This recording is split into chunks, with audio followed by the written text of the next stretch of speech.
Bonjour à tous, bonjour Charles. Bonjour Raël.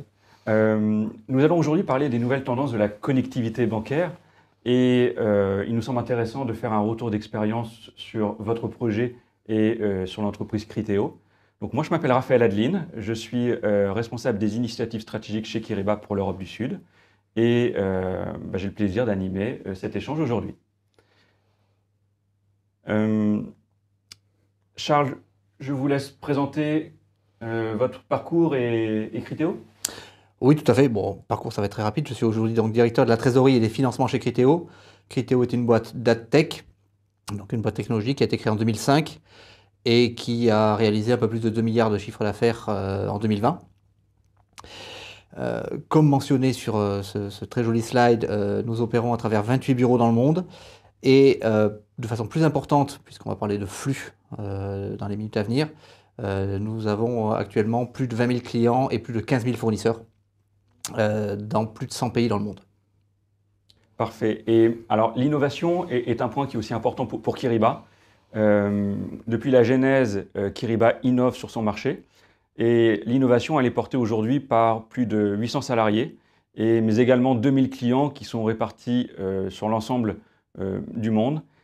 On travaille énormément sur les nouvelles technologies, la notion de big data, et ça nous offre aussi de nouvelles opportunités en termes de développement de nouvelles fonctionnalités et de nouveaux produits.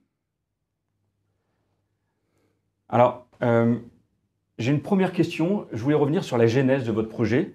Qu'est-ce qui a déclenché en fait votre volonté de lancer un projet de connectivité bancaire chez Criteo?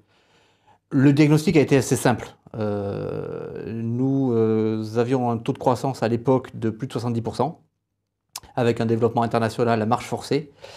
Et on s'est rapidement aperçu que nous opérions moins de 40% de nos flux de façon sécurisée et automatisée. C'était principalement sur la zone Europe, sous protocole EBIX.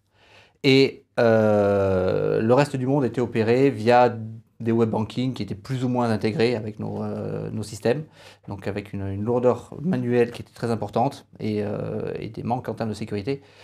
Donc à partir du moment où ce diagnostic avait été opéré, nous avons décidé de lancer un projet global de TMS, comme on dit, avec un vrai focus sur la partie paiement et sécurisation.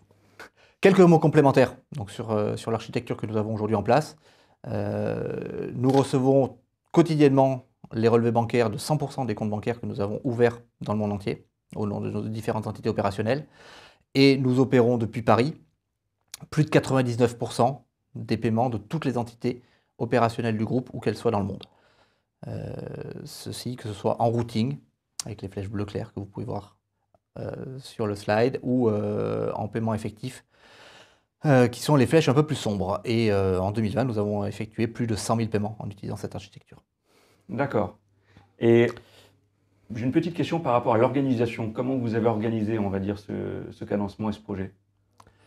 Alors, le projet, nous avons identifié en fait 4 objectifs absolument prioritaires pour ce projet-là. Je viens d'évoquer toute la partie paiement avec la sécurisation et la nécessité de pouvoir mettre en place une architecture nous permettant d'asseoir le développement international de la société. Chose importante également, c'est que de par notre actionnariat et notre cotation au Nasdaq, nous sommes soumis aux contraintes de Sarbanes-Oxley qui, en termes de lutte contre la fraude et de sécurité des opérations, est très très contraignant. On retrouve à la suite de cet objectif-là des objectifs assez traditionnels, malgré tout, de la mise en place d'un TMS, comme la mise en place de toutes les interfaces avec le système de RP comptable, pour faciliter la comptabilisation de toutes nos opérations financières. Évidemment, comme toute trésorerie, nous sommes en charge du résultat financier du PNL. Chez Criteo, ça passe principalement par toute la partie FX, parce que nous traitons plus d'un millier d'opérations par mois. Évidemment, là, toute la partie de résultats financiers relatifs à la dette et à nos placements. Et pour finir, tout un objectif qui évidemment consistait à développer et renforcer et faciliter la gestion opérationnelle de trésorerie quotidienne, y compris la totalité de nos flux intragroupes. Et une autre question, pourquoi avez-vous fait le choix de Kyriba?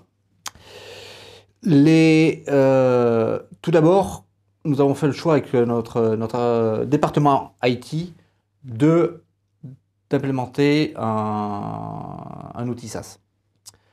Pourquoi avec notre département IT? Parce que ça nécessite également de nous assurer que toutes les équipes support, en fonction de l'architecture que nous avons décidé de mettre en place, étaient organisées en fonction de cet élément-là.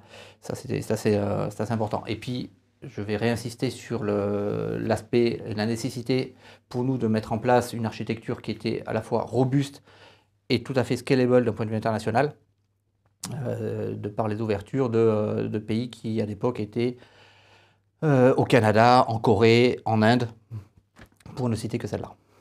Très bien. Quelque chose m'avait aussi, à l'époque, surpris, mais c'était une bonne chose, c'était votre approche sur le projet que vous avez eu, et notamment la manière dont vous avez organisé les choses pour développer un maximum d'efficacité, justement. On a effectivement décidé de mettre en place une organisation du projet assez spécifique à nos yeux. À partir du moment où nous avions identifié nos objectifs, nous les avons retranscrits en flux d'implémentation du système. Ici, vous pouvez voir effectivement qu'on retrouve ces objectifs-là, à la fois l'implémentation du TMS en tant que tel, donc toute sa fonctionnalité, et on retrouve également tous les flux, notamment très importants de connectivité bancaire, d'intégration avec l'ERP, de sécurisation des opérations avec SOX.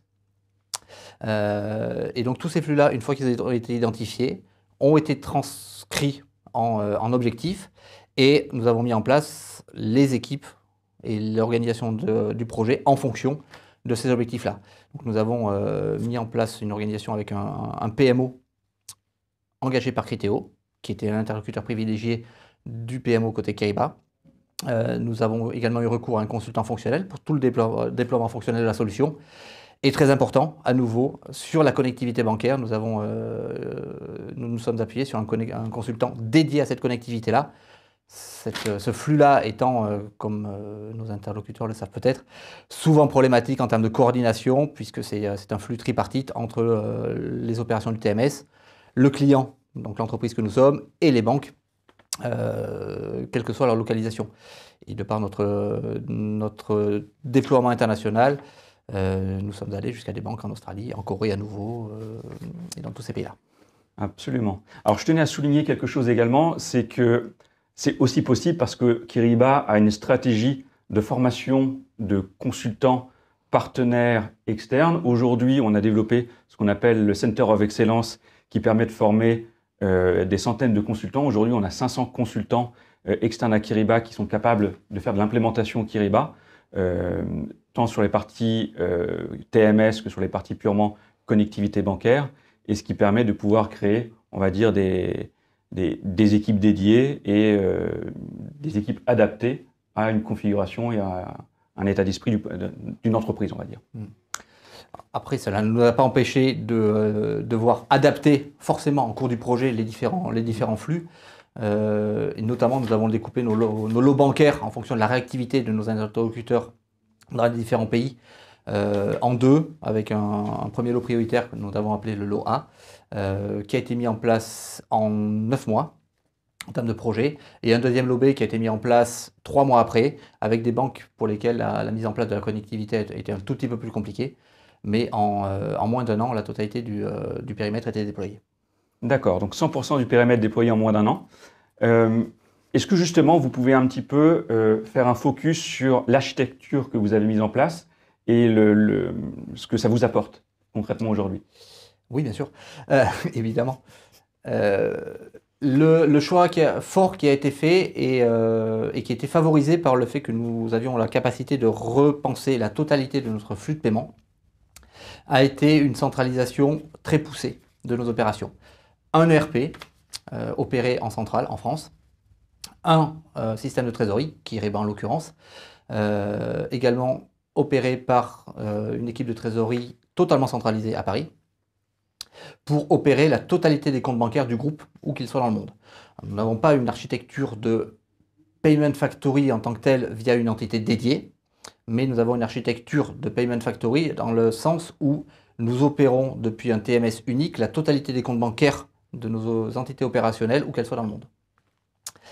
Et cette architecture repose donc sur une connectivité à la fois sécurisée et automatisée entre l'ERP, SAP et Kyriba pour la totalité des transmissions des fichiers de paiement, qu'ils soient fichiers plats, fichiers de routing, fichiers de prélèvement, c'est pas par exemple. Cette architecture est également ouverte à des entrées tiers, provenant de tiers, notamment nos payroll providers, qui préparent les fichiers de paiement et qui nous transmettent ces fichiers de paiement de façon sécurisée et automatique, et qui sont injectés de façon tout automatisée dans le système de trésorerie. Et tous ces flux-là de paiement ressortent côté bancaire. Nous avons 28 banques dans le monde avec lesquelles nous sommes connectés via Swift. Et en double signature, 3 SKI pour l'ensemble des paiements. On a fait le choix d'avoir une matrice de signataires pour nos sorties de paiement qui est régionalisée, Americas, IMIA et APAC. Et cette matrice-là est assez simple et efficace puisqu'on a fait le choix de ne pas mettre en place de seuil pour les signatures. On est en signature double pour l'ensemble de nos paiements. Et cette architecture totalement intégrée ERP, TMS et banque via Swift nous permet de traiter l'ensemble des paiements de façon assez légère, y compris pour nos signataires. Nous recevons également de façon quotidienne 100% de nos relevés bancaires pour la totalité des comptes bancaires du groupe, intégrés dans Kyriba, puis déversés dans le RP comptable. Point très important également, si certains des personnes qui regardent cette interview ont des problématiques FX, nous avons intégré une plateforme de trading en ligne automatique FX, en l'occurrence 360T, avec lesquels nous avons travaillé pour faire en sorte que la totalité des opérations FX soit déversée dans Kyriba, et de façon très importante pour l'allègement d'opérations administratives qui sont parfois un petit peu lourdes, nous transmettons également à nos banques la totalité des confirmations de back-office de façon électronique. Très bien. Alors, il y a aussi, on est toujours dans un écosystème, un marché qui évolue. On voit de plus en plus de projets de cloudification au niveau de l'ERP. Donc aujourd'hui, Kyriba a une intégration forte avec notamment SAP, qui est votre cas. On est certifié SAP, mais il y a de plus en plus une cloudification, notamment les SAP qui vont vers SAP S/4HANA par exemple. Qu'en est-il aujourd'hui pour Criteo? Alors c'est exactement notre cas. Petit point en introduction, pour revenir sur cette architecture et à l'environnement actuel et aux façons de travailler qui ont été un petit peu modifiées ou très largement modifiées en 2020. Chez Criteo, nous avons fermé nos locaux un jour spécifique pour cause de cas d'une contamination Covid. Le matin à 8 h, nous avons été informés que les locaux allaient fermer à midi. Donc, à nous de prendre nos affaires et d'aller travailler chez nous. C'était en mars dernier. Et depuis, nous sommes aperçus que dès l'après-midi, cette architecture-là nous a permis de reprendre la totalité de notre activité sans avoir eu aucun problème. Alors, pour revenir à la partie SaaS, effectivement, aujourd'hui, nous avons une version SAP ECC qui est on-premise, comme on dit. En 2021, nous sommes en train de travailler à l'implémentation de SAP S/4HANA, qui est effectivement en SaaS également. L'architecture que nous venons de présenter va être simplement modifiée, comme si nous branchions un second ERP, en fait, au TMS, ce qui est totalement possible, et ce à quoi nous nous préparons. Très bien. Alors, vous vous préparez aussi à, j'ai cru comprendre, beaucoup de prochaines étapes, de prochaines évolutions. Quelles sont-elles aujourd'hui?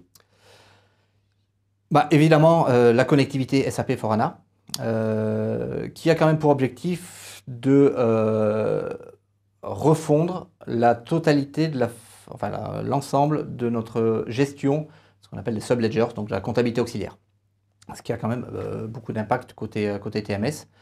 Et effectivement, cette connectivité API et brancher un nouvel ERP en SaaS est un des premiers projets prioritaires. Le deuxième élément, c'est que nous changeons de banque au Japon.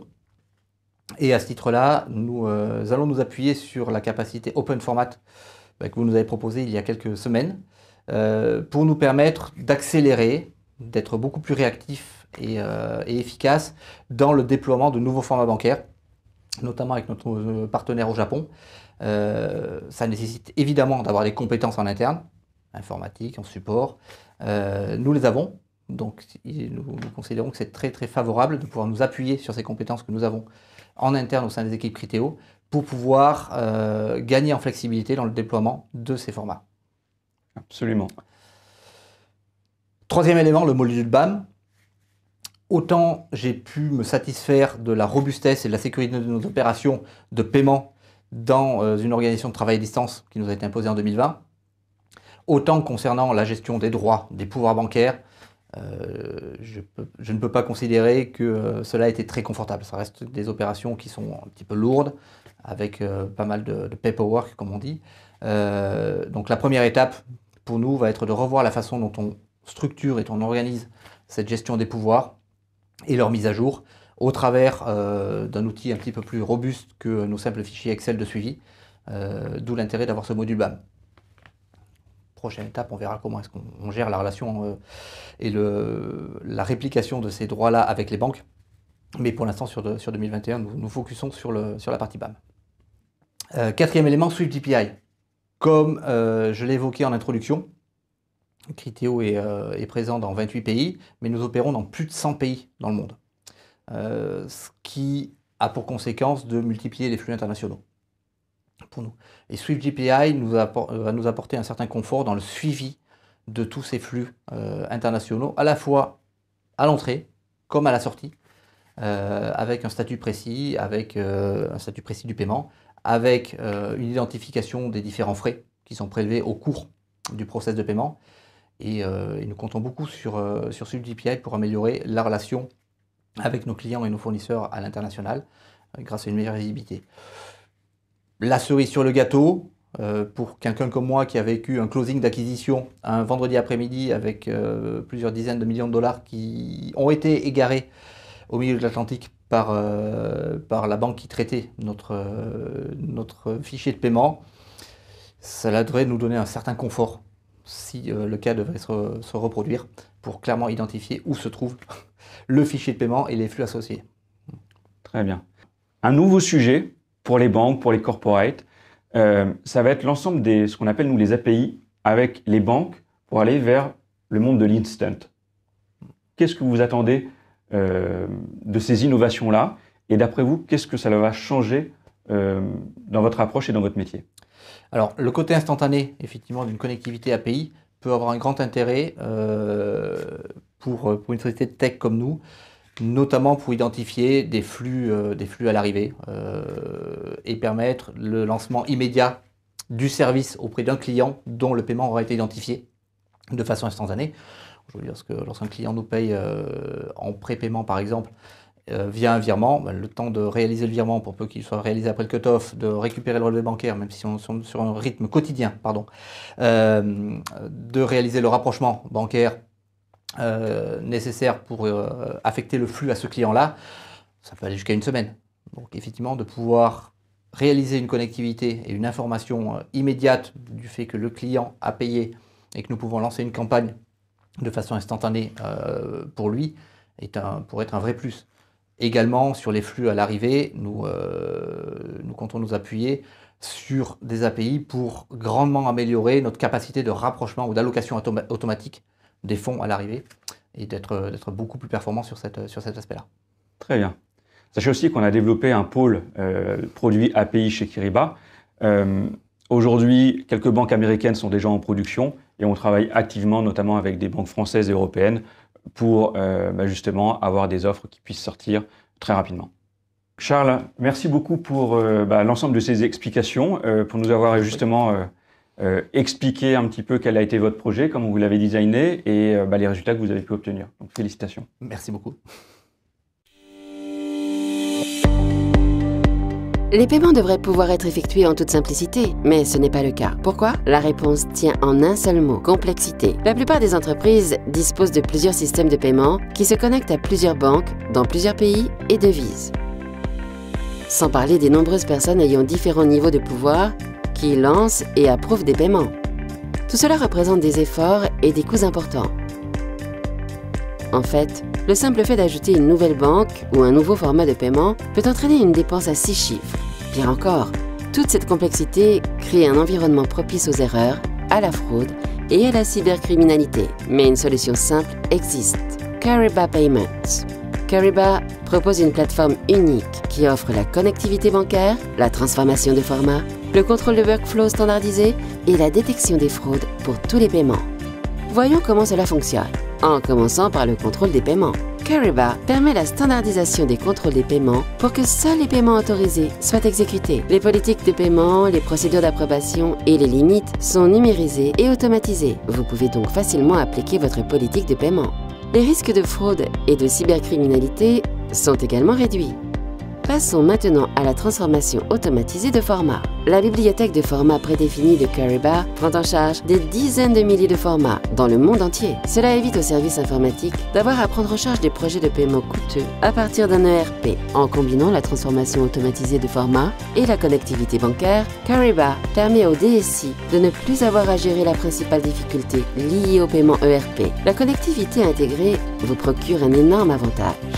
Kyriba assure la connexion de l'ERP et d'autres systèmes de paiement internes à toutes vos banques, à l'aide d'un inventaire prédéfini de protocoles, notamment 1. Des API et d'autres connexions directes, 2. Des réseaux bancaires nationaux, 3. Et Alliance LIT 2 ou un service bureau complet SWIFT. Enfin, Kyriba effectue des contrôles de conformité et de fraude à l'aide d'une protection avec liste de sanctions et d'une détection des fraudes en temps réel. Les économies se multiplient rapidement. La productivité accrue, l'efficacité des paiements et la réduction des fraudes créent de la valeur ajoutée. La complexité, elle a disparu. Désormais, les paiements sont vraiment effectués en toute simplicité. Vous souhaitez en savoir plus? Consultez kyriba.fr pour prévoir une démonstration dès aujourd'hui.